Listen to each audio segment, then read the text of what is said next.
మహిమపరిచారు, స్తుతించారు. ఇప్పుడు ఘనత ఎవరికి వస్తుంది? మోసినటువంటి వచ్చే యేసయ్యతో పాటు మోసే గాడిద కూడా వస్తుంది. చూడండి, గాడిద వస్తున్నంత లెక్క ఏం పరిచారంట? వస్త్రాలు పరిచారు. చెట్ల పైన ఏం జరిగారు? గాడిద కింద అవ్వకూడదని కొమ్మలు పరుస్తూ ఉన్నారు. నిజమే. ఆయా ప్రదేశంలోకి వెళ్ళి దేవుని వాక్యాన్ని ప్రకటించడానికి వెళ్ళినప్పుడు, దేవుని వాక్యాన్ని ప్రకటిస్తూ ఉన్నప్పుడు వాళ్ళు చేసే సన్మానాలు, వారు వేసే పూలదండలు గాడిదతో సమానంగా పోల్చుకుంటూ ఇప్పుడు ఉబ్బినటువంటి వ్యక్తుల్ని జ్ఞాపకం చేసుకుంటుంది గాడిద, ఎగ్గినటువంటి వ్యక్తిని కూడా జ్ఞాపకం చేసుకుంటుంది గాడిద. అదేంటి? ఉప్పింది ఎవరు? యేసు ప్రభు యొక్క శిష్యులు. ఎక్కడ ఉప్పుకొచ్చారు? ఇది యేసయ్యకు కావలసి ఉన్నది. ఎక్కడ ఉందంటే ఎవరు కావాలంటమ్మా?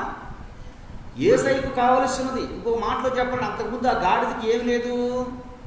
ఎవరు ఏ మనిషి ఎప్పుడు ఎక్కలేదంట. అంటే అంత కఠోరమైనదై ఉండొచ్చు, ఎవరి మాట ఎనిందై ఉండొచ్చు, ఎవరికి మాటకు లక్ష్య పెట్టందై ఉండొచ్చు, ఇష్టానుసారంగా బ్రతికేదై ఉండొచ్చు, తన స్వచింతాన్ని తన ఇష్టాన్ని జరిగించుకునేదై ఉండొచ్చు. అటువంటి దాన్ని యేసయ్య కావాలన్నాడు. కావాలి అనగానే యేసయ్యకి ఏం చెప్పాడు? వాళ్ళ ఇంటి యజమానుడు తోలుకుపోమన్నాడు. ఇప్పుడు తోలుకొని బయటకు వచ్చినప్పుడు ఇంటి యజమాని దానికి ఒక సాక్ష్యం ఇచ్చాడు. సాక్ష్యం ఎవడు ఏ మనిషి ఎక్కడేదని సాక్ష్యం ఇస్తామన్నాడు. చూడండి, ఇంట్లో కూడా అంటారు, వీడు ఎందుకు పనికిరాడు, వీడు ఎందుకు ఉపయోగం ఉండడం, వీడు ఉండటం వల్ల తిండిదండకే తప్ప ఏ ఉపయోగం ఉండదు అనుకుని, ఎందుకు పనికిరానటువంటి వాడు, పనికి మాలినటువంటి వాడు, ఉపయోగమైనటువంటి వ్యక్తి ఎవరు వీరున్నాడన్న పేరే తప్ప దేనికి ఉపయోగపడడు అని అనేకులు సాక్ష్యాలు అనేక మాటలు మాట్లాడుతున్నాడు. నా గురించి మాట్లాడలేదని చెప్తున్నాను. ఇటువంటి మాటలు పలికే వ్యక్తులు అయి ఉంటారు. వారి జీవితంలో ఏదో ఒక చిన్న టర్నింగ్ పాయింట్ అనేది ఒక వ్యక్తి వచ్చి, నువ్వు చదువుకుని ఉన్నా కూడా నీకు చక్కని ఒక జాబ్ నీకు ఇస్తావనుకుంటున్నాను, నువ్వు చేస్తావు అన్నప్పుడు తనకు ఉన్నతమైన స్థానంలోకి వెళ్ళినప్పుడు ఆ వ్యక్తి ఎవరిని జ్ఞాపకం చేసుకుంటాడు? తిండిదండగా తల్లిదండ్రులను జ్ఞాపకం చేసుకోడు. ఎవరిని జ్ఞాపకం చేసుకుంటాడు? ఆ మాట ఇచ్చినటువంటి అవకాశం. నిజమే, అవకాశం ప్రతి ఒక్క వ్యక్తికి ఇస్తాడు. అవకాశం నిలబెట్టుకోవడమే చాలా ప్రాముఖ్యమైనది. దేవుని బిడ్డలారా, విప్పబడినటువంటి ఆ గాడిద విప్పినటువంటి వ్యక్తిని జ్ఞాపకం చేసుకుంటుంది, తను ఎక్కినటువంటి వ్యక్తిని కూడా జ్ఞాపకం చేసుకుంటుంది. ఎందుకని అంటే తన జీవితంలో తను విన్నటువంటి మాటలు ఏంటి? ఎప్పుడు ఏ మాటలేవి? ఎవరు ఎక్కలేదు, పనికిమాలినటువంటిది, పనికిమాలినది లెక్కలో లేనిది, పనికిమాలినటువంటి జంతువుగా బ్రతుకుతూ ఉంది, ఇది అనవసరం, దీనివల్ల గడ్డి దండకే తప్ప ఏ ఉపయోగం లేదనే మాటలే తప్ప, తన పొడుగున వస్తూ ఉంటే వస్త్రాలను పరచడం తన జీవితంలో కొత్త అనుభవం, తన బ్రతుకులో కొత్త అనుభవం. తను వస్తూ ఉంటే కాలి మట్టి మీద పడకూడదని కింద కొమ్మలు నరికి వేస్తూ ఉంటే అది కొత్త అనుభవం. పూలు జల్లుతూ ఉంటే అది కొత్త అనుభవం. దేవుని బిడ్డలారా, వీటన్నిటినీ జ్ఞాపకం చేసుకుంటుంది ఆ గాడిద. జయము జయము ప్రభువు పేరట వచ్చువాడు స్తుతింపబడునుగాక అని పలుకుతుంటే పలికేది జయాలు దేవునికే. కానీ ఘనత ఎవరికి వస్తుందండి? ఘనత ఎవరికి వస్తుంది? గాడిదకి వస్తూ ఉంది. దేవుని బిడ్డలారా, ఎందుకు ఈ మాట నేను చెప్తూ ఉన్నాను అంటే, ఆపత్కాలమున ఆయన నమ్మదగిన సహాయకుడు. ఆపత్కాలమున ఎవరు ఆదరణ లేనప్పుడు, నీ గమ్యం ఏమిటో నీకు తెలియనప్పుడు, ఎలా నడవాలో నీకు అర్థం కానప్పుడు, ఎలా బ్రతుకుతున్నావో నీ బ్రతుకి ఒక స్థితి అనేది కానీ ఒక గతి అనేది కానీ లేనప్పుడు, ఎక్కడున్నావు నీవంటే ఇక్కడే ఉన్నాను, అక్కడే ఉన్నాను అనుకున్న స్థాయి నుండి దేవుడు ఉన్నతమైన స్థానంలోనికి ఒక వ్యక్తిని నడిపించాలి. నడిపించిన తరువాత ఆ వ్యక్తి ఎవరిని జ్ఞాపకం చేసుకుంటాడండి? సహాయం చేసినటువంటి వ్యక్తి. దేవుని బిడ్డలారా, ఈరోజు అటువంటి సాక్ష్యం ఇచ్చే వ్యక్తిగా దావీదు గారు చెప్పినట్లుగా ఈ మధ్య నుండి దావీదు గారితో పోల్చుకున్నట్లేదు, కానీ ఆయన చెప్పినటువంటి సాక్ష్యాన్ని మీకు చెప్పడానికి నేను ఈ మధ్య ఉన్నా. దేవుని బిడ్డలారా, ఇక్కడ అంటున్నాడు, ఆయన చెప్పే మాట ఆపత్కాలమున ఆయన నమ్మదగిన. చదవండి ఒకసారి 46వ కీర్తన మొదటి వచనం ఏమంటున్నాడు ఆయన అక్కడ? దేవుని ఆశ్రయమును దుర్గమును అయి ఉన్నాడు. ఆయన ఆశ్రయమై ఉన్నాడు. ఆశ్రయం అంటే ఏంటి? ఆశ్రయం అంటే ఏంటి? చూడండి, మీరు ఒక మాదిరిగా ముగ్గు బట్టి సన్నటి గాలులు వస్తుంటే ఫోన్లో మెసేజ్లు వస్తున్నాయి. ఏమైనా మెసేజ్లు వస్తున్నాయి? రాగల 40 నిమిషముల్లో మీ ప్రాంతంలో పిలువబడును కనుక మీరు ఎక్కడ ఉండండి? మంచి ఆశ్రయంలోకి. ఎక్కడికి వెళ్ళండి? చెట్ల కింద ఉండవద్దు, మంచి బిల్డింగులు, 4 అంగుళాలు పైన పోసిన మందం పోసినటువంటి బిల్డింగులో వెళ్ళి మంచి ఆశ్రయాన్ని ఏర్పరచుకుని పిడుగుబడిన పిడుగు నుండి మీరు క్షేమంగా వస్తాయి ఫోన్లు మెసేజ్లు, పోస్ట్ ఇంగ్లీష్లో వస్తాయి, తర్వాత తెలుగులో వస్తాయి. ఇప్పుడు ఎవరంట ఆయన ఆపత్కాలంలో? ఎవరంటామా? ఆయన ఆశ్రయం అంట. ఎవరు? యేసయ్య. పిడుగు నుండి, భయంకరమైనటువంటి విపత్తు నుండి నిన్ను కాపాడుతున్నాడు. ఏమంటున్నాడు? నేనే నీ ఆశ్రయము, నేనే నీ ఆశ్రయము. దావీదు గారు కూడా చెప్తున్నాడు తన గురించి. ఏమని చెప్తున్నాడు? ఆయనే నా కొండ, నా కోట, నేను నమ్ముకున్న తగిన నా ఆశ్రయ దుర్గము ఆయనే, నా ఆశ్రయము ఆయనే. నేను ఎక్కడ నివాసం చేస్తుంటాను? దేవుడు అంటున్నాడు కదా, ప్రయాసపడి భారం పోసుకునే సమస్త జనులారా నా యొద్దకు రండి, మీ భారము నా మీద దింపుకొని మీరు అలసట తీర్చుకునుడి. ఏమన్నాడమ్మా యేసయ్య? ఏమన్నాడు యేసయ్య? మీ అలసట తీర్చుకోనండి, నా మీద పెట్టుకొని మీ భారాన్ని. నిజమే, ఈ లోకంలో నువ్వు బొయ్యలేని బరువును మోస్తూ ఉన్నా, నువ్వు భరించలేనటువంటి భారాన్ని నువ్వు కలిగి ఉన్నా, నువ్వు ఎదుర్కొన్నటువంటి సమస్య, నీకు ఎదురవుతున్నటువంటి సమస్య, నువ్వు ఊహించలేనటువంటి భారాన్ని నువ్వు కలిగినటువంటి వ్యక్తిగా బ్రతుకుతూ ఉన్నా, నా దేవుడు తెలియజేస్తున్నాడు, నీ భారాన్ని నా మీద దించుకుంటావా? నీ భారాన్ని నా మీద నీ మోస్తున్నటువంటి భారాన్ని నా మీద దింపుకుంటావని దేవుడు అడుగుతూ ఉన్నాడు. ఎలా అంటే, మనం భయంకరమైనటువంటి ఒక పులంబో ప్రతిమ పెట్టుకుని వస్తూ ఉంటే ఆ పక్క నుంచి సైకిల్ వస్తే కొంచెం రిలీఫ్, కొంచెం అక్కడ దాకా దాన్ని పెట్టుకుని నడిపించడానికి. మోటార్ సైకిల్ వస్తే కొంచెం హ్యాపీ. అదే గూడ్స్ టాటర్ వచ్చింది అనుకోండి, ఏది ఎంత హ్యాపీ చెప్పండి. అప్పుడు పుల్లలకి మాత్రమే దాసి దొరుకుతుంది. ఎవరు దొరుకుతుంది చెప్పండి? నెత్తి మీద బరువుకి దొరుకుతుంది, తన కాళ్ళకి కూడా నడవకుండా ఆశ్రయం దొరుకుతుంది. దేవుని పిల్లలు, నా యేసయ్య చెప్పే మాట అది. నేను ఎటువంటి ఆశ్రయాన్ని అంటే, నీ బరువుని నేను మోస్తాను, నిన్ను కూడా నేను మోస్తాను. ఇక్కడ అంటున్నాడు దావీదు గారు. దావీదు గారు అనే మాట ఏంటంటే, ఆపత్కాలమున నాకు ఆశ్రయం ఆయన.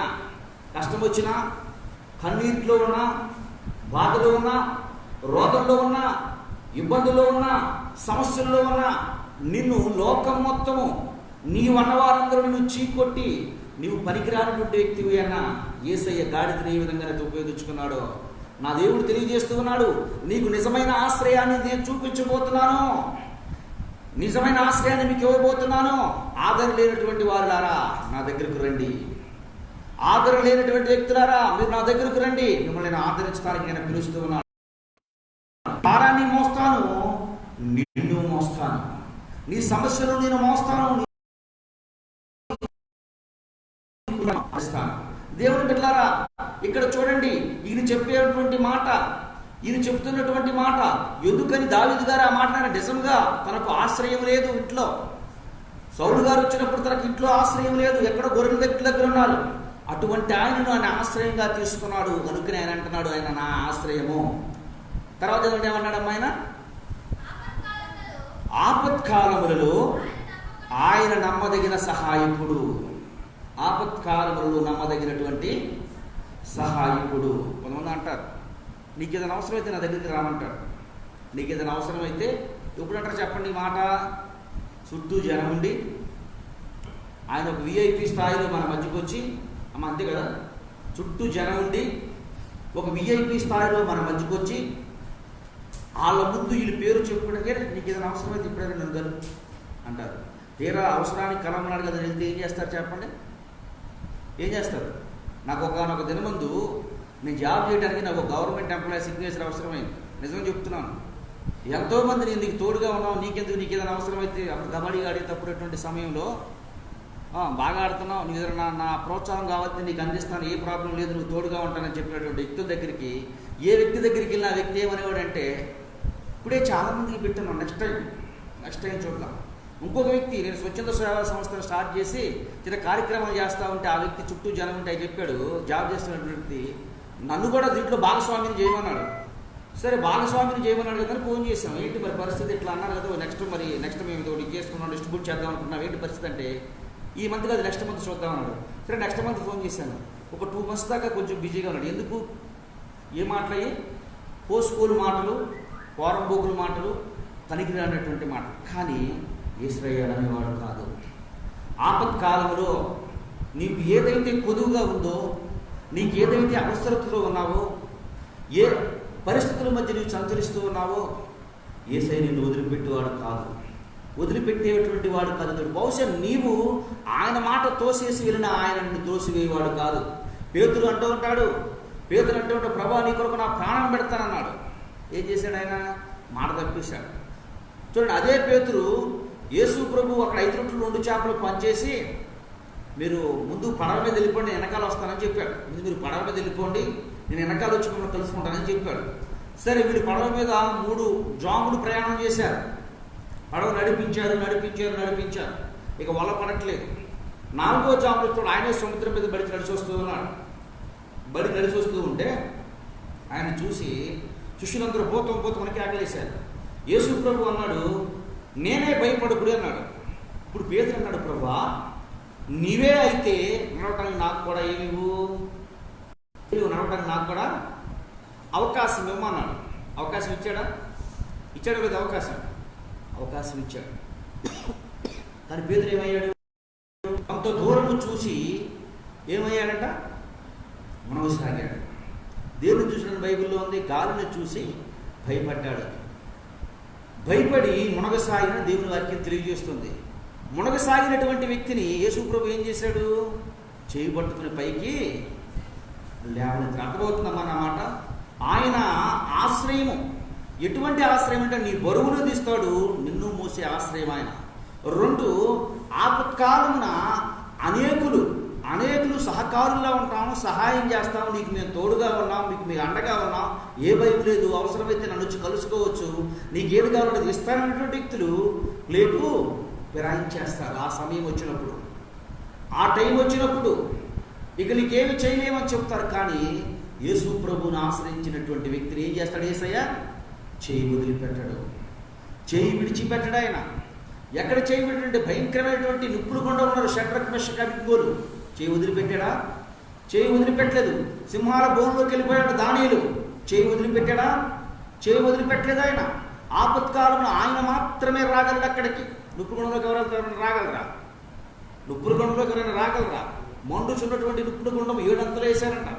పడయేసిన వారు ఏమైపోయారంట? ఆ కాకి మసైపోయారంటే.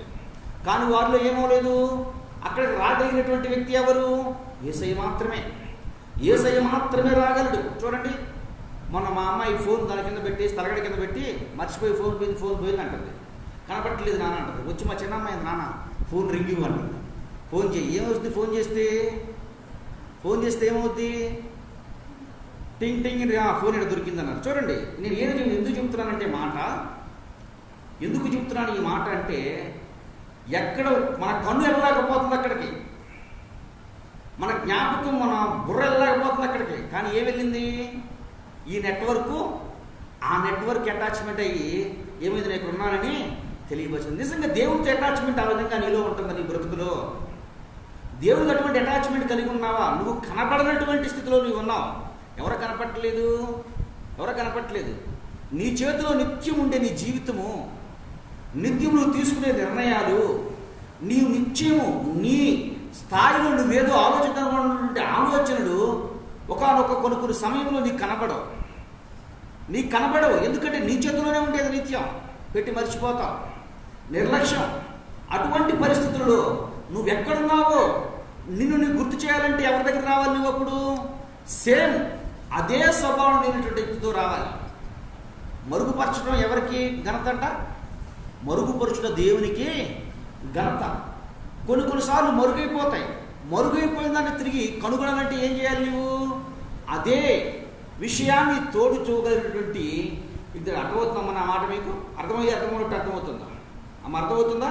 ఇప్పుడు ఫోన్ లోపల దాసావనుకోండి, కనబట్టలేదు అనుకోండి, అది నీకు ఎంత తెలిసినా నీకు తెలియట్లేదు అనుకోండి, ఏం చేస్తావు నువ్వు? ఇంకో ఫోన్తో ఏం చేస్తావు? ఫోన్తో నీకు రింగ్ ఇవ్వగా నా ఫోన్ ఏమవుతుంది? రింగ్ ఉంది, ఎక్కడెక్కడ దొరుకుతుందని చెప్పుతుంది. నిజమే, నీ జీవితంలో నువ్వు ఏదైతే పోగొట్టుకున్నావో అది నీకు దొరకాలి అంటే బైబిల్ గ్రంథంలోకి వస్తే దేవుడు ఏం చేస్తాడు? నీకు దాన్ని తెలియపరుస్తాడు. స్పష్టంగా నీకు అర్థమవుతుంది, తేటతనం అవుతుంది. ఇదిగో ఇక్కడ పోగొట్టుకున్నాను నేను, నా ఆత్మీయ జీవితంలో ఇక్కడ నేను పొందుకోవాల్సింది ఈ విధంగా ఉంది, కానీ ఎందుకో ఈ విషయంలో నేను నిర్లక్ష్యం అయిపోయాను. ఇదిగో ఇక్కడ నేను ఈ విషయంలో పోగొట్టుకున్నాను, ఇక్కడ ఇది పోగొట్టుకున్నాను, ఇక్కడ పోగొట్టుకున్నాను కనుక మరలా ఈ ప్రయత్నం చేస్తే నేనేమవుతాను? తిరిగి పొందుకోగలను. బైబిల్ గ్రంథంలో యెహోషువ అనే ఒక భక్తుడు అంటాడు. ఆయన పని ఏమిటి అంటే మోషేకి పరిచారకుడుగా ఉండేవాడు. మోషే గారికి చేతుల మీద నీళ్లు పోయటము, ఆయన చేస్తున్నటువంటి పనులు పరిచర్య చేస్తున్నటువంటి వ్యక్తిగా ఉండేవాడు. 40 రోజులు ఆయన ఉపవాస ప్రార్థన చేస్తే ఆయన పనిచేసే ఒక స్థలం వరకు నిత్యం ఆయన కొరకు కనిపెట్టుకుంటూ కొండ మధ్య భాగంలో నిలబడ్డాడు. ఇశ్రాయేలు ప్రజలందరూ కింద ఉన్నారు.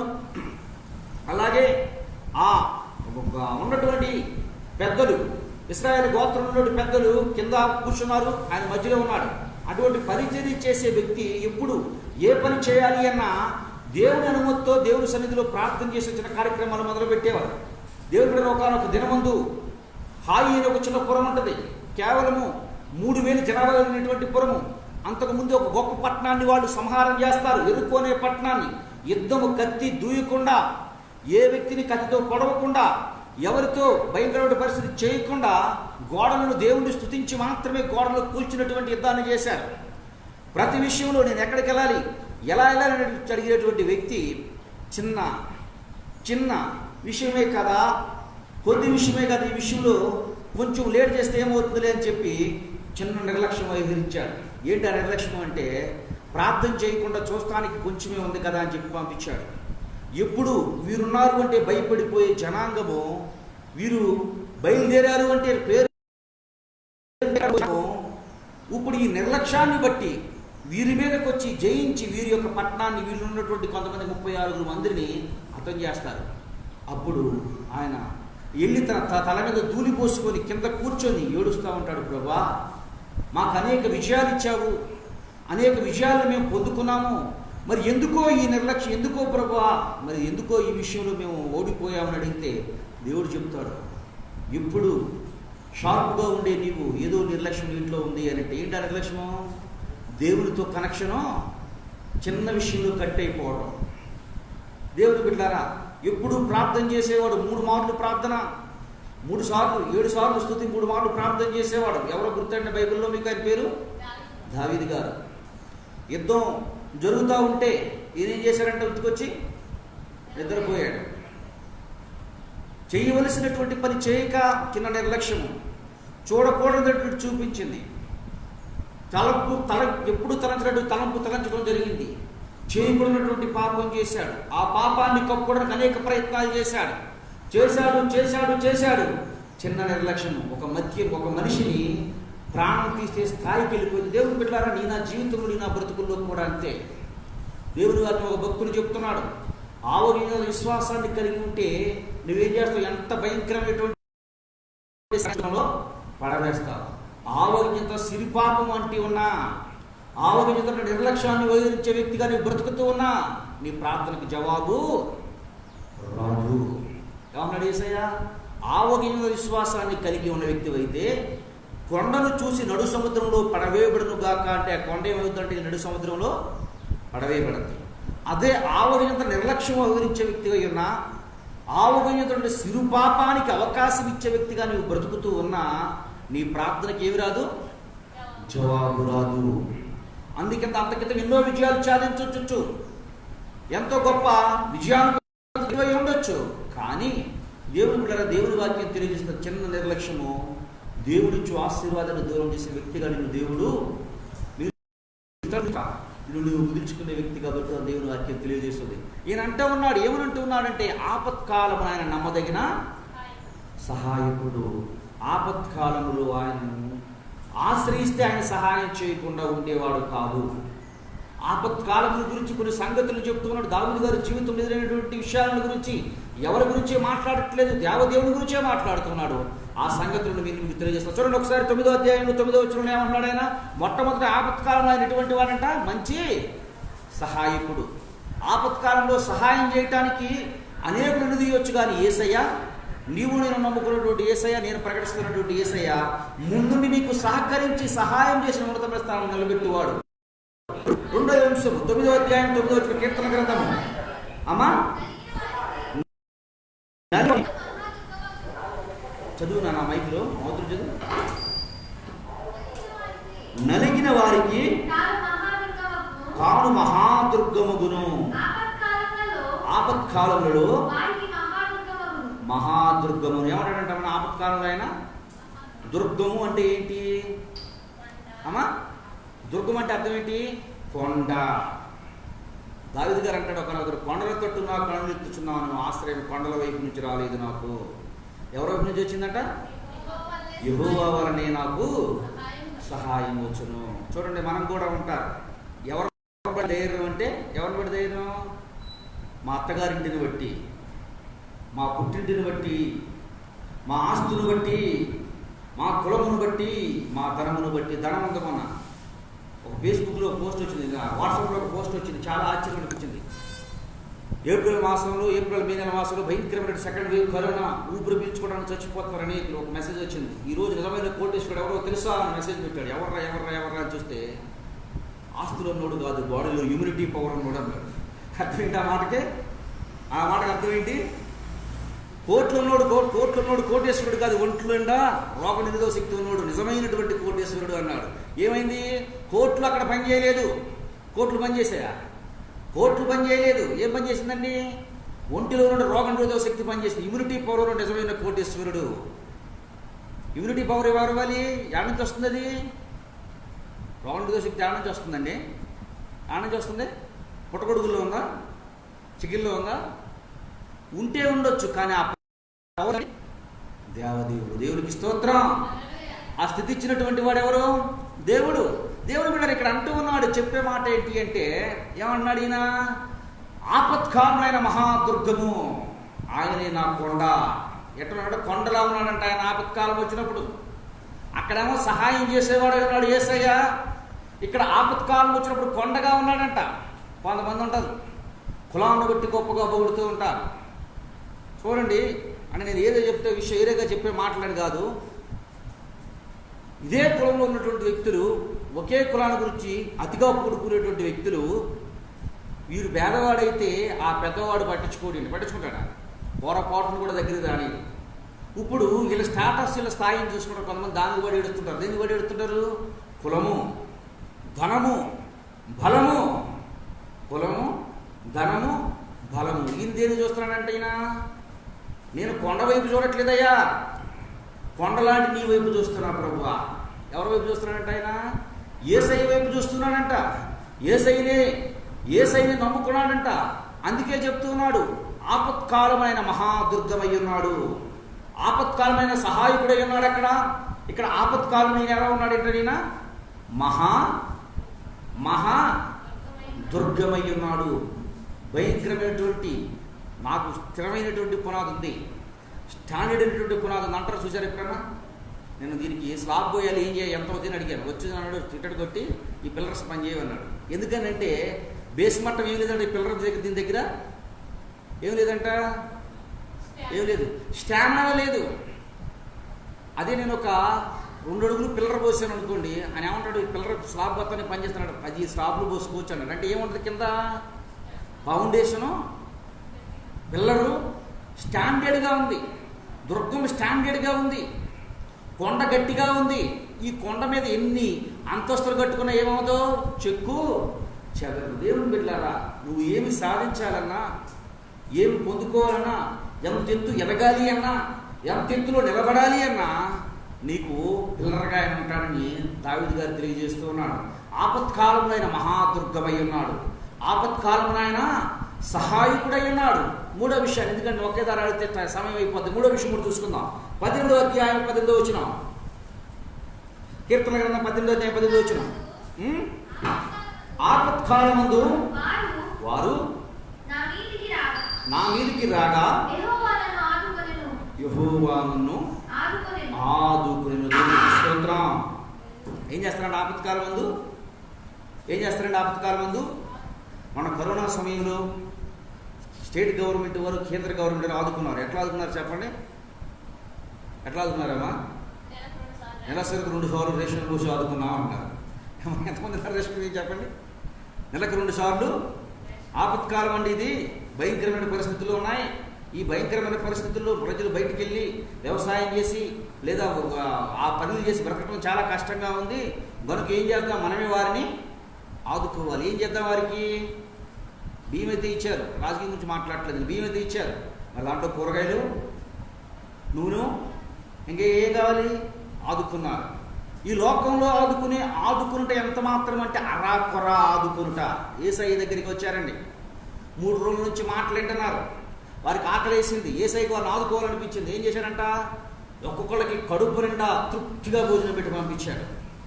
ఒక్కొక్క మొక్కిచ్చి భోజనాన్ని పెట్టి పంపించమని చెప్పలేదు ఆయన, కడుపు నిండా పెట్టి పంపించాడు. దావీదు గారు అంటున్నాడు, అయ్యా నా గిన్నె నిండి పొర్లుచున్నది, నా గిన్నె నిండి పొర్లుచున్నది. ఆపత్కాలమున ఆయన ఇటువంటి వాడు అంటున్నామా?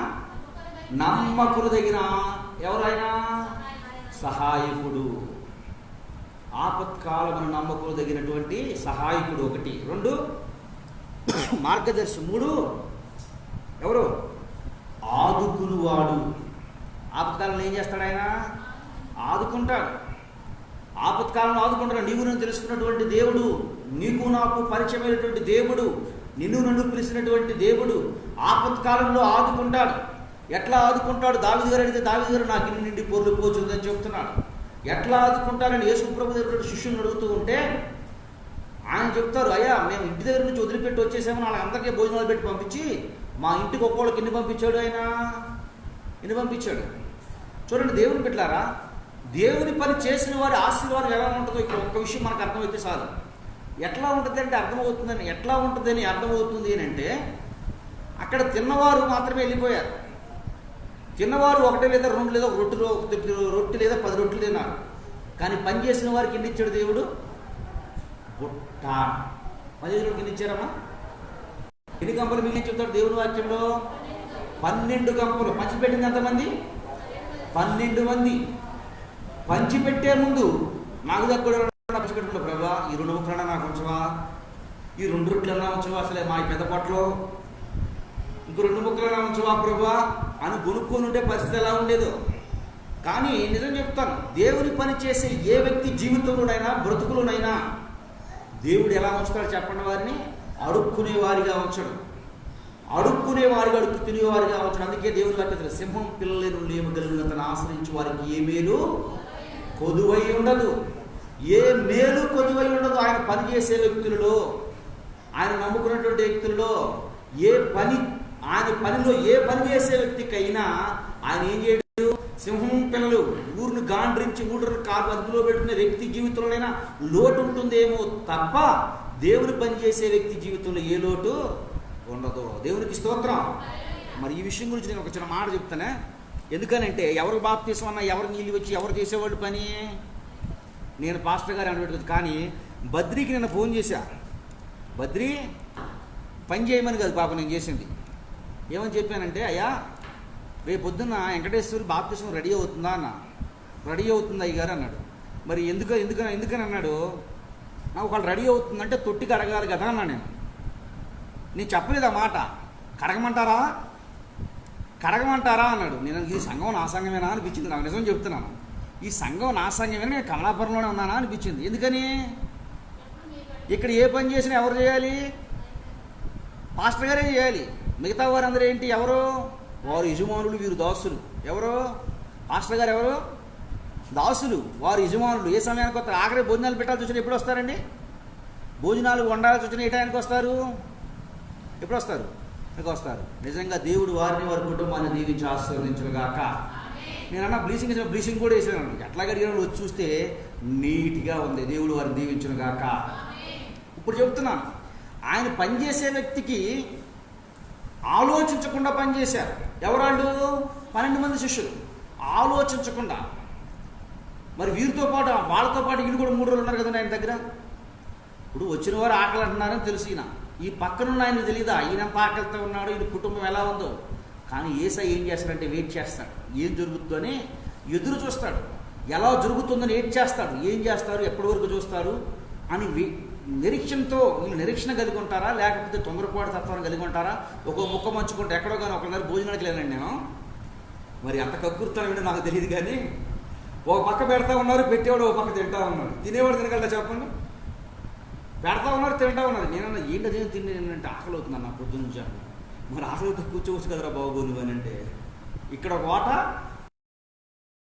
అట్లా తింటారేమో చూసుకుంటాడు యేసయ్య. తెలియలేదు వాడు.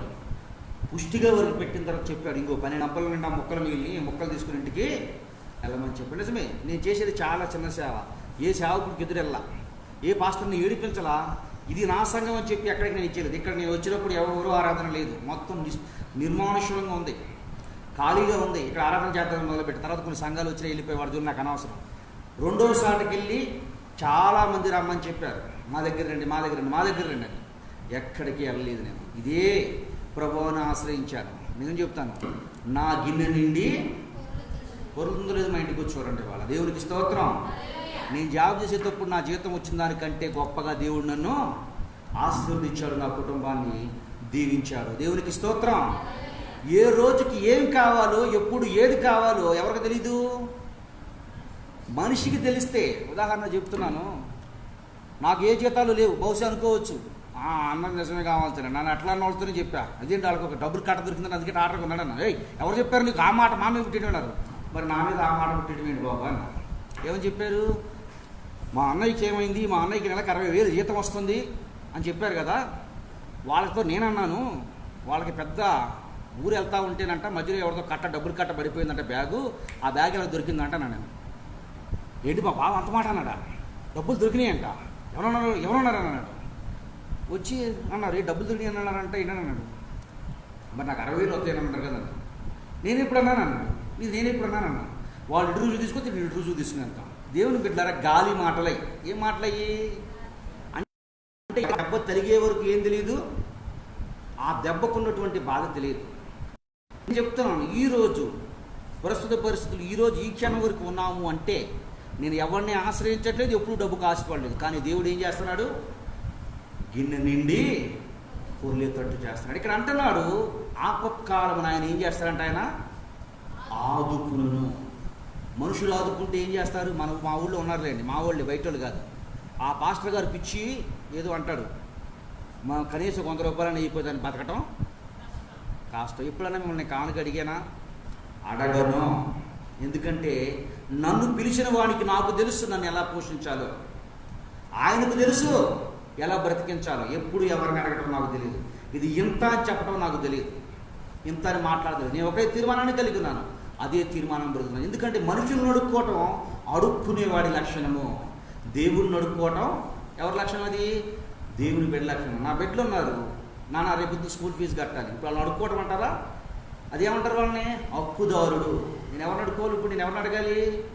అడుక్కోను, అడుగుతాను. నా జేబులో ఉంటే నా బిడ్డలు అయితే నాన్న తీసుకున్నాను, ధైర్యంగా తీసుకుంటాను. దేవుని సన్నిధిలో కూడా ఏం చేయాలి మనం? అడిగి తీసుకునే వ్యక్తుల్లా బ్రతకాలి, అడిగి తీసుకునే వ్యక్తుల్లా బ్రతకాలి. ఇక్కడ అంటున్నాడు, ఏమన్నాడు? నమ్మదగిన ఎట్లా ఉంటాడంటే ఈయన సహాయకుడు, 2 స్టాండర్డ్ అయినటువంటి పిల్లలు ఆయన, 3 ఆదుకుంటాడు ఆయన. అరకొర ఆదుకోవడం కదా ఆయన. ఎట్లా అరకొరగా 2 సార్లు బియ్యం ఇచ్చేస్తాం గంజిదాగి బతకండి అని చెప్పేవాడు కాదు. 2 సార్లు బియ్యం ఇచ్చేస్తామని గంజిదాగి బతకండి అని చెప్పేవాడు కాదు. నేను ప్రకటిస్తున్నటువంటి దేవుడు గిన్నె నిండి పొర్లిపోద్ది. 4వ విషయం గురించి మాట్లాడుకుందాం. 27వ అధ్యాయం 5వ వచనం. ఆపత్కాలంలో 3 విషయాల గురించి మాట్లాడుకుందాం. మొట్టమొదటి విషయం ఏంటండి? మొట్టమొదటి విషయం సహాయకుడు, 2 దుర్గము, 3 మహాదుర్గము, 3 ఆదుకుంటాడు, 4 ఆపత్కాలమున ఆయన తన పర్ణశాలలో నన్ను దాచును, తన గుడారము మాటున నన్ను. దేవునికి స్తోత్రం. ఎక్కడన్నా ఉంటాం మనం? ఆపద వచ్చినప్పుడు ఎక్కడన్నా ఉంటాం మనం? ఎక్కడన్నా ఉంటాం. ఎప్పుడైనా మీరు గెద్దలు వచ్చినప్పుడు కోడి పిల్లలు చూసారు, కోడి ఏం చేస్తుంది తెలుసా మీకు? ఏం చేస్తుందండి కోడి? ఏం చేస్తుంది? గెద్ద వచ్చినప్పుడు పైన తిరుగుతూ ఉన్నప్పుడు రెక్కల కింద దాచుకుంటుంది. ఎక్కడ దాచుకుంటుంది? రెక్కల కింద తీసుకుంటుంది. నిజమే. గద్దను ఒకసారి, పక్షిరాజుని ఒకసారి దేవుడు మంచిగా పోల్చాడు, మరొకసారి చెడుగా పోల్చాడు. పక్షిరాజు యవ్వనం కొరదగినట్లు నీ యవ్వనం కొరదగినట్టు చెప్పాడు. గెద్దను సాతానుతో పోల్చాడు, గెద్దను పరిశుద్ధతకు సాదృశ్యంగా పోల్చాడు. అయితే ఇక్కడ గెద్ద సాతానుకు సాదృశ్యం. గెద్ద ఏం చేస్తుంది? దానికి కంటుకున్నటువంటి పవరు. ఇటువంటి పవరు అంటే ఎక్కడో లోపల నీటిలో చేప తిరుగుతూ ఉంటుంది, పైనుంచి రయ్యం తీసుకొచ్చేసి ఏం చేస్తుంది? చేపను పట్టుకుని పైకి వెళ్ళిపోతుంది. కోడిపిల్ల ఎంత ఉంటుంది చెప్పండి? మన కన్ను ఎంత ఉంటుంది? ఎంత ఉంటుంది. గ్రద్ద కన్ను ఎంత ఉంటుంది? ఎంత ఉంటుంది. ఇంతేనండి. ఇక్కడ నుంచి అక్కడ ఉదాహరణ చెప్తున్నా, బండి దగ్గర సుమారు ఒక 20 అడుగులు ఉంటుందా? 30 అడుగులు వేసుకోండి. ఆ బండి ఎంత అంటే 30 అడుగులు, 40 అడుగులు వేసుకోండి. 40 అడుగుల్లో కోడిపిల్ల కనపడుతుంది, నాకు కనపడతా చెప్పండి? ఇంతలో సోడా బుడ్డి పెట్టుకుంటే తప్ప కనపడలేదు. సరే మీకు కనపడద్దా? మీకు కొంచెం డిస్టెన్స్. గద్ద సుమారుగా ఆకాశం ఒక 2000 అడుగు పైన ఉంటుంది, కనీసం ఒక 1000 అడుగులు ఉంటుంది. అంటే సుమారుగా 1000 అడుగుల్లో నుండి కింద ఉన్న కోడి పిల్లలు ఇంత కనపడాలి కదా. ఇక్కడ నుంచి రాళ్ళ చెరువు దగ్గర నుంచి మనిషిని చూస్తే ఇంతే కనపడతాడు మనకి, అని కనపడతారు. ఇక్కడ నుంచి చూస్తే రాళ్ళ చెరువు దగ్గర మనిషి ఎంత ఉంటాడు, ఎంత ఉంటాడు. అదే కోడి పిల్ల నాకు పెట్టిన కనపడుతుంది చూద్దాం, మనకి కనపడదు కోడి పిల్ల. అసలు కంటికి కనపడే కనపడదు. కోడి పెద్ద పెద్ద కోడి, నుప్పు కోడి అయితే కనపడుతుంది మనకి. ఇంత కోడిని చూస్తుంది, ఇంత కోడిని, చిన్న కోడిని చూసి, కోడి పిల్లని చూసి రివ్వుని దిగిపోద్ది. రివ్వుని దిగిపోయి దాన్ని తొందు కోడి వెళ్ళిపోదామని చూస్తూ ఉంటుంది. దేవుని బిడ్డలారా, నీ నా జీవితంలో, నీ నా బ్రతుకుల్లో కూడా సాతానుగాడు ఎక్కడ పడిపోతామా, ఎక్కడ పాపానికి అవకాశం ఇస్తామా, ఎక్కడ వీళ్ళు లోబడిపోయారో, ఎక్కడ వీళ్ళు బలహీనైపోయారు. చూడండి, పాస్టర్ గారు వాక్యం చెప్తున్నారు. టీవీ చూసి అలవాటు బాగా ఉందనుకోండి, టీవీ చూసే ప్రభా, చూస్తున్నటువంటి పాపం నుంచి దూరపరచు ప్రభా, ఇక్కడ చూస్తున్నారు ప్రభా అంటే దేవుడు నా గురించి చెప్పాడు అనుకునేవారు కొందరు. పాస్టర్ గారు మేము టీవీ చూస్తుంటే మమ్మల్ని కడుపులో పెట్టిన అనేవారు ఒకళ్ళు. ఏమండి, మాట్లాడుకున్నటువంటి మాటలు మాట్లాడుతూ ఉన్నప్పుడు దేవుడు మాట్లాడకూడదని మాటలు నేను మాట్లాడనుకునేవారు ఒకరు. రెండోది, నేను మాట్లాడాను కనుక మాట్లాడతాను అనుకునేవారు ఒకరు. ఇప్పుడు 3వ అంశంలోకి ప్రార్థన చేసుకుందామని వెళ్తాం. ఇప్పుడు ప్రార్థన చేసుకోవడానికి మీ అవసరత అక్కరేదో ఉంటుంది. మీరు ప్రార్థన చేసుకుందామని అడుగుతూ ఉన్నప్పటికీ మీకు మనసులో ఉంటుంది, నేను చేస్తే ప్రార్థన జరుగుద్దా? ఆమె ఎంతమందికి ఉంది డౌటు? నిజంగా నేను ప్రార్థన చేస్తే కార్యాలు చేస్తాడా, అద్భుతం జరుగుద్దా అని అనుమానంతో ప్రార్థన చేసుకునేవారు అంటారు. అప్పుడు వచ్చి అంటాడు, గెద్ద అంటది పైనుండి, నువ్వు చేసుకుంటే జరగదు. ఎందుకంటే నిన్నేగా నువ్వు పక్కన వాళ్ళని తిట్టావు, నువ్వు చేసుకుంటే జరగదు. నిన్నేగా పక్కన వాళ్ళతో గొడవ పెట్టుకున్నావు, నువ్వు చేసుకుంటే జరగదు. నీ నోరు కంట్రోల్లో ఉందా? నువ్వు చేసుకుంటే కార్యం జరగదు. ఎందుకంటే పొద్దుగా టీవీ కాడే కదా నువ్వు కూర్చునేది. నువ్వు చేసుకుంటే జరగదు. ఇవన్నీ ఎవరు జ్ఞాపకం చేస్తారంట? దూరం నుండి కనపడనటువంటి మచ్చను కూడా చూడగలిగినటువంటి గ్రద్ద చూస్తుంది పైనుండి. కనపడనటువంటిది మనిషికి కనపడదు, కానీ పైన ఉన్నవాడు పదే పదే ఏం చేస్తాడు, దాన్ని జ్ఞాపకం చేస్తూ ఉంటాడు. యేసయ్య అంటాడు, దాని గురించి ఏమంటాడు యేసయ్య? దాని గురించి యేసయ్య అన్నాడు, ఒరే పిచ్చోడా, నీ బ్రతికేంటో నాకు తెలుసు, నీ విధానం ఏంటో నాకు తెలుసు, నీ స్థాయి ఏంటో నాకు తెలుసు, ఏ స్థితిలో ఉన్నావో నాకు తెలుసు. నువ్వింకా నీతిమంతుడు నువ్వెందుకు ఎడుతావు అని దేవుడు అంటాడు. లేదు ప్రభా, నేను పాపినయ్యా అంటే యేసు ప్రభు ఏమంటాడంటే, దాని గురించి ప్రసంగంలో ఏమన్నాడంటే, అధిక నీతిమంతుడు నిన్ను నీవేళ నాశనం చేసుకుందువు ఏమంటాడంట? లేదు ప్రభా, లేదు ప్రభా, లేదు ప్రభా, నేను నీతిమంతుడు కాదు. లేదు ప్రభా, నేను ఉదాహరణ బక్కోడు మనోడు ఇద్దరు ఫైటింగ్కి లేరండి బాక్సింగ్కి.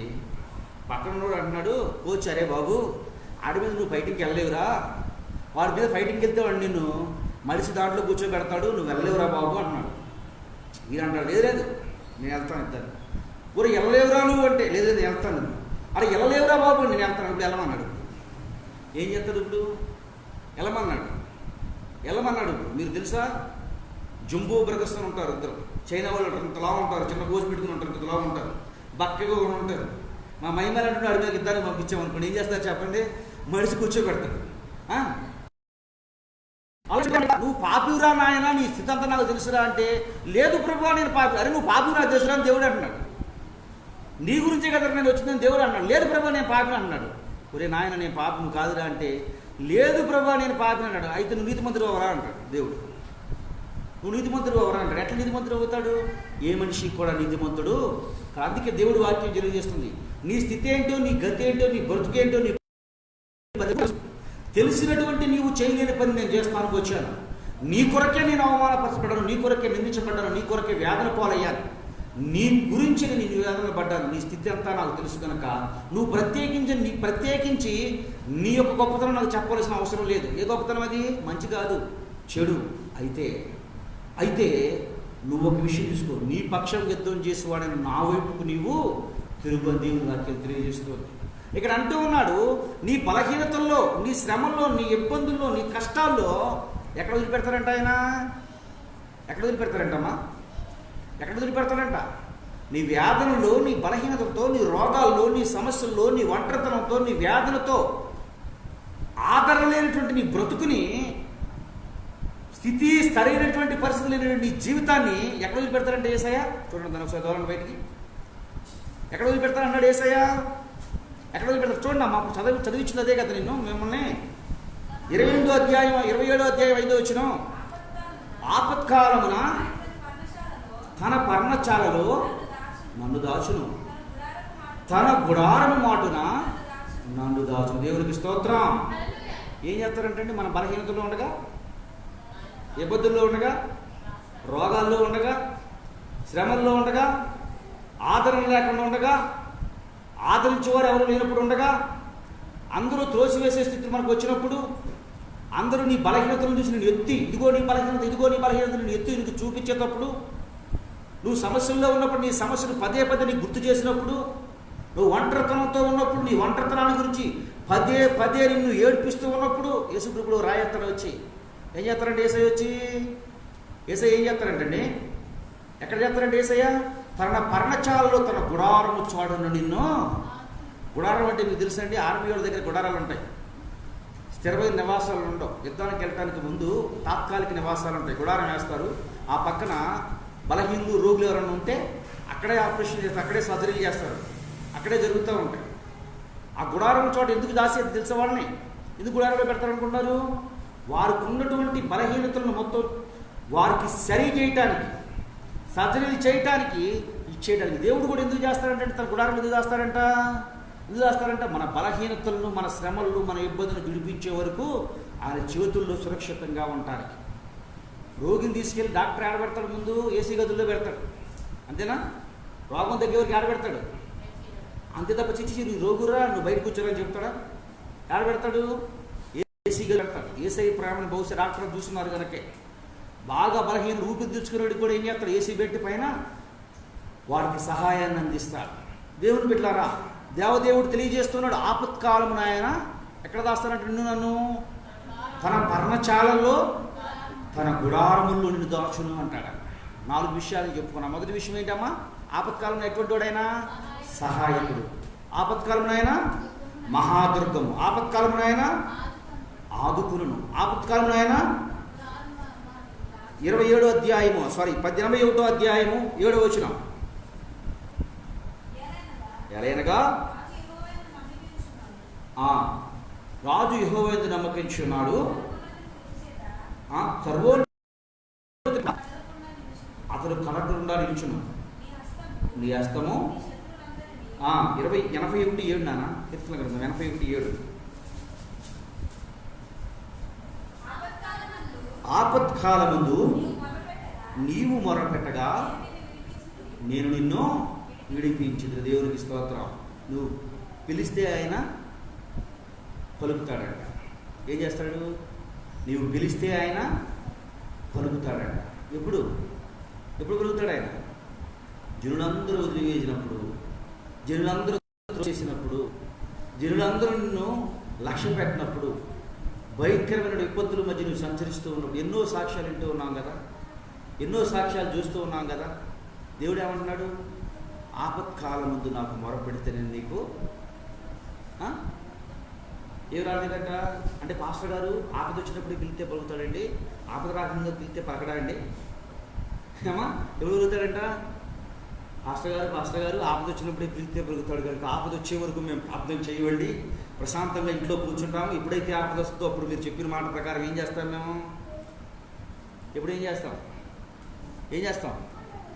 తనకు నిజముగా మొరపెట్టు వారికి యెహోవా సమీపముగా ఉన్నాడు. ఎక్కడ ఉన్నాడంట? సమీపం అంటే ఎక్కడ? సమీపం అంటే ఎక్కడమ్మా? ఇప్పుడు ఉన్నాను కాబట్టి మీకేమరికి నేను నా మాట ఏమనిపిస్తుంది?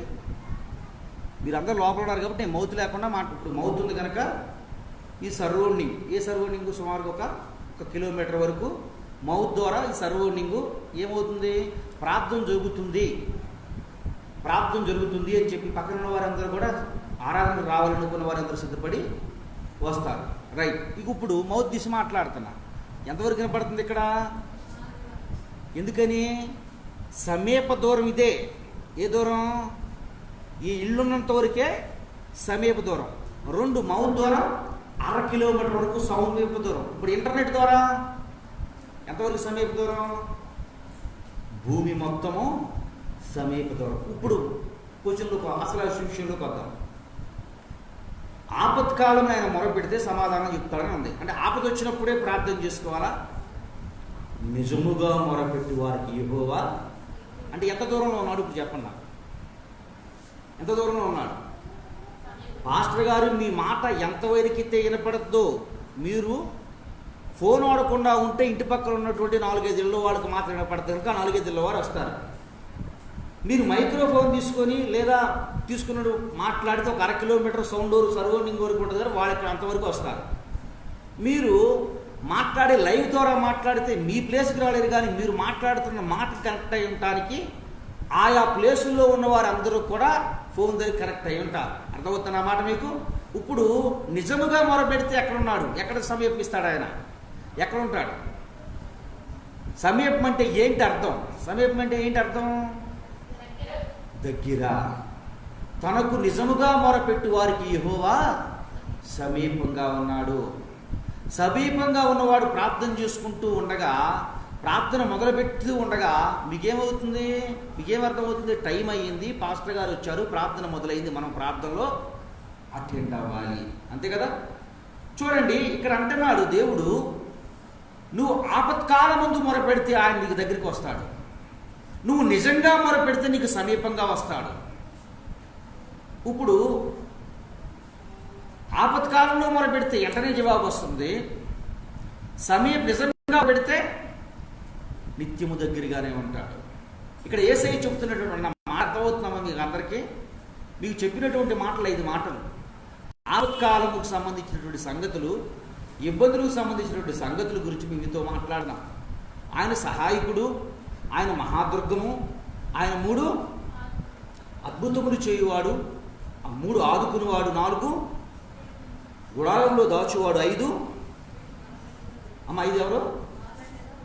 మొరపెట్టగా విడిపించేవాడు. సమయం ఎక్కువైపోతుంది. 6వ కూడా చూసిన 86వ అధ్యాయం 7వ వచనం. అమ్మా, నీవు నాకు ఉత్తరమిచ్చువాడు కనుక నా ఆపత్కాలమందు నేను నీకు మొరపెడుతున్నా. ఏం చేస్తారంటే దేవుడు మొరపెడితే కంపల్సరిగా ఉత్తరం ఇస్తాడంట.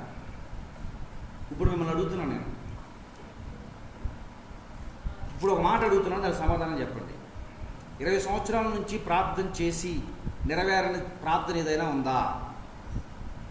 10 సంవత్సరాల నుంచి చేసినటువంటి ప్రార్థన నెరవేరని ప్రార్థన ఏదైనా ఉందా? సంవత్సరం నుంచి చేసే ప్రార్థన నెరవేర్పు ఏదైనా రాంది ఏదైనా ఉందా? లేదా? ఒకసారి మిమ్మల్ని మీరే బయటికి చెప్పొద్దులే. బయటకు చెప్తే పాస్టర్ గారు పొరుగు తెస్తారనుకోవద్దు. మీ పొరుగు మీరే తీసుకుని దేవుడు ముందు ఎవరి ముందు తీర్చాల్సిన అవసరం లేదు. చూడండి, ఇక్కడ ఏమంటున్నాడమ్మా, ఆయన ఉత్తరం ఇస్తాడంట, చేస్తుందంట, జవాబు వచ్చేస్తే. చూడండి, ఫోన్ మాట్లాడగా 2 నిమిషాలు మాట్లాడారని చెప్పి ఫోన్ ఏం చేస్తాం, మనకు జవాబు ఇస్తాడు. అంతేనా? ఆల్రెడీ మన దగ్గర ఖర్చు అయ్యేదానికి కూడా జవాబు వస్తుంది. సరుకులు కొంటాం, సరుకులు కొనడానికి తిరిగి బదులిస్తాడు. నువ్వు డబ్బులు ఇస్తే ఆయన ఏమిస్తాడు? ఏమిస్తాడు? నువ్వు పేపర్ ఇస్తే తిరిగి ఆయన కూడా పేపర్ ఇస్తాడు. ఏ పేపర్? ఈ పేపర్కి ఆ పేపర్కి చాలా తేడా ఉంది. ఈ పేపర్ ఏంటి? వాల్యూ ఉన్న పేపర్, ఆ పేపరు వాల్యూ లేనటువంటి పేపర్. సరే, జవాబు ఎలా ఉంటుంది? బుర్ర పేలిపోద్ది. ఎందుకని? ఖర్చు ఎక్కువైపోద్ది. ఇక్కడేముంది? మనం ఇచ్చే పేపర్కి విలువ ఉండదు. ఆ ఇచ్చే పేపర్కు నీ విలువ ఇంత అనేది ఉంటుంది. చూడండి, దేవుడు ఇక్కడ చెప్తున్నాడు, తనకు మొరపెడితే ఆయన ఏం చేస్తాడంట? ఆపత్కాలంలో ఆయన మొరపెడితే ఉత్తరం ఇస్తాడంట. సరే, మూడులోకి వెళ్ళిపోయారండి అందరూ. మన ల్యాప్టాప్ వెళ్ళిపోయినట్టు లైట్ ఎరుగుతూనే ఉంటుంది, కానీ ఏమవుద్ది? స్క్రీను తలవపట్ల స్లీప్ మోడ్ అంటారు. కానీ ఫోన్ ఏమవుతుందంటే లైట్ వెలుగుతూనే ఉంటుంది, కానీ ఫోన్ ఏమవుద్ది? పని చేస్తూనే ఉంటుంది. దాంట్లో ఛార్జింగ్ డౌన్ అవుతూనే ఉంటుంది తప్ప ఏం ఉపయోగం ఉంటుంది. అందులో స్లీప్ మోడ్ ఎవరో ఒక మాట చెప్పి నా ప్రసంగాన్ని నేను ముగించేస్తాను. చూడండి, 50వ అధ్యాయము కీర్తన గ్రంథము 15వ వచనం. ఆపత్కాలమున నీవు నన్ను గురించి మొరపెట్టుము, నేను నిన్ను విడిపించదును, నీవు నన్ను మహిమపరచదు. దేవుడు ఏం చేస్తా అన్నాడు దేవుడు? నీ శ్రమ వచ్చినప్పుడు, బాధ వచ్చినప్పుడు, కష్టం వచ్చినప్పుడు నాకు మొరపెట్టు. అంటే బాధ రానప్పుడు, కష్టం రానప్పుడు, శ్రమ రానప్పుడు మొరపెట్టొద్దా? నువ్వు నిజముగా మొరపెడితే నీకు సమీపంగా ఉంటా. సమీపంగా ఉన్నాను అంటే నువ్వు నన్ను ఏం చేస్తావు? మహిమపరుస్తావు. దేవుడు కోరుకుంటున్నాడు నీ నుండి, నా నుండి ఆయన నామానికి ఏం రా రావాలి అని. ఎందుకు మనం ఇక్కడ ఆయన నామాన్ని మహిమపరచడానికి వచ్చాం. దేవుడు నుండి నా నుండి కొనుక్కునేది ఆయన నామానికి మహిమ. దేవుని బిడ్డలారా, ఆపత్కాలమున మీరు ఈ పనులు చేస్తే, కష్టకాలమున ఈ పని చేస్తే, కష్టం రానప్పుడు కూడా ఈ పని చేస్తే దేవుడి నామానికి ఏమొస్తుంది? మహిమ వస్తుంది. మహిమ రావాలి అంటే దేవుడు ఏం చెప్తున్నాడు? మీరు బహుగా ఫలించడం వలన నా తండ్రి నామానికి మహిమ వస్తుంది. దేవుడు నీ నుండి నా నుండి కోరుకునేది అంటే మనం ఫలించాలని, మన ఫలాలు వృద్ధి పొందాలని. ఫలాలు వృద్ధి పొందితే దేవుడు నామాన్ని నుండి నా నుండి కోరుకున్నాడు కనుక మనందరము కూడా ఆయనకు మొరపెట్టాలి. శ్రమ రాకముందే, బాధ కలగకముందే ఆయనతో మనం అటాచ్మెంట్, మన కనెక్షన్ కట్ చేసుకోకుండా మనం స్థిరంగా ఉండే వ్యక్తులం అయితే, చూడండి, బండిలో పెట్రోల్ ఉందనుకోండి, ఇప్పుడు రిజర్వ్డ్ ఇంతకుముందంటే రిజర్వ్డ్కి పైకి, రిజర్వ్డ్ అంటే కింద ఉండేది పిన్ను, రిజర్వ్లోంచి రిజర్వ్ ఆన్లో ఉందంటే పైకి వచ్చేది. సో ఆన్లో ఉందంటే కింద, రిజర్వ్ పడిందంటే పైకి వెళ్ళేది. ఇప్పుడు ఫోన్ బండ్లు దేనికి కూడా రిజర్వ్ లేదు, మీటర్ ఇస్తున్నాడు. కోపం వచ్చి ఒకడు ఇది మాట్లాడితే మీటర్ చూపిస్తున్నాడు, మీటర్ వీకాడంట. పెట్రోల్ కొట్టించుకున్నాడు, కొంతకాలం కొంత దూరం బాగానే వెళ్ళింది, మొన్నట్టుండి ఆగిపోయింది. మెకానిక్ని పిలిపించాడు. మెకానిక్ అడిగి మీటర్ ఎవరు బీకారు అన్నాడు. వాడు నేనే బీకారు. ఎందుకు బీకావు అంటే, ఎందుకు బీకారు అంటారంటే, ఇది మాట్లాడితే పెట్రోల్ కొట్టించుకుని వరుస్తూ ఉంది, మాకు చిర్రెత్తుకొచ్చి పీకేశారు అన్నాడంట. మరి చిర్రెత్తుకొస్తే 7 కిలోమీటర్లు నడిచేయాలని చెప్పారంట. ఎందుకని? చెప్పేవాళ్ళు, నిన్ను హెచ్చరించేవాళ్ళు లేకపోతే నీ బ్రతుకు, నీ స్థితి, నీ గతి ఏంటో నీకు అర్థం కాదు. నీ బ్రతుకు, నీ స్థితి, నీ గతి అర్థం కావాలని నేను హెచ్చరించేవారు ఉండాలని దేవుని వాక్యం తెలియజేస్తుంది. కనుక ఈరోజు దేవుడు మాట్లాడుతున్నటువంటి మాట మన అందరి జీవితాలు హెచ్చరికగా తీసుకొని ఆయనలో సంతోషించగలిగినట్లు పరిపూర్ణమైన స్థితి కృప పరిశుద్ధాత్మ దేవుడు కూడిన మనలకు దయచేయగాక. మహిమానుడు మహాదుడే తల్లి వందలు ఇంతబడి వాక్యం బిడ్డల హృదయాలు నీరు కట్టి పనిపు చేసి దీవించి ఆసన సహాయం చేసి ఏసై నామం